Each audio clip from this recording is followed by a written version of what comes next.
ওয়া ইল্লাম তাফআল, যদি তা না করো, সময় পেয়েছো গিয়েছো কক্সবাজার ঘুরতে, সময় পেয়েছো অযথা তোমার প্রাইভেট কার নিয়ে তুমি এমনিতেই বাতাস খাওয়ার জন্য বিভিন্ন নদীর পাড়ে গিয়ে দাঁড়িয়ে আছো, কোনো দরকার ছিল না।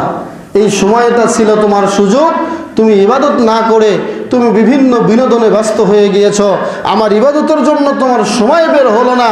তখন মনে রেখো, মালাতু সদরাকা শুগলান, তোমার দেহটাকে, তোমার অন্তরটাকে আমি ব্যস্ততায় পূর্ণ করে রাখবো। ব্যস্ততা শেষ হবে না। আপনারা বলুন, মানুষের ব্যস্ততা দিনে দিনে বাড়ে না কমে? বাড়ে। কেন বাড়ে? আল্লাহর জন্য সময় আমাদের বের হয় না। ব্যস্ততা দিয়ে আমি তোকে ব্যস্ত করে রাখবো, এটা আল্লাহর গজব। আল্লাহ তাকে দিবে, আল্লাহ দেখবেন যে তার জন্য অবসর সময় পেয়েও যখন অবসর সময়ে ইবাদত করলো না, আল্লাহ বলছেন আমি আর তোকে অবসর রাখবো না, আমি তোকে ব্যস্ততার মধ্যেই রাখবো। এই ক্ষমতা আল্লাহর আছে নাকি নাই? আল্লাহ আদমকে সৃষ্টি করার পর থেকে এই পর্যন্ত আছেন কি বুড়া হয়ে গেছেন?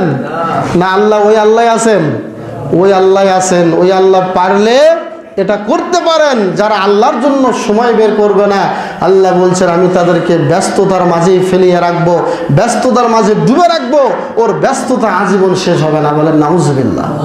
এটা কিন্তু হাদিসে কুদসি। হাদিসে কুদসি মানে কি? যেটা সরাসরি কোরআনের আয়াতের মতো, কোনো সন্দেহ নাই। এরপরে আল্লাহ বলছেন শোনো, শুধু তাই নয়, যদি আমার ইবাদতের সময় বের না করো, 1 নম্বর শাস্তি, তোকে আমি ব্যস্ততায় ফেলে দেব, আর সুযোগ পাবি না ইবাদত করার।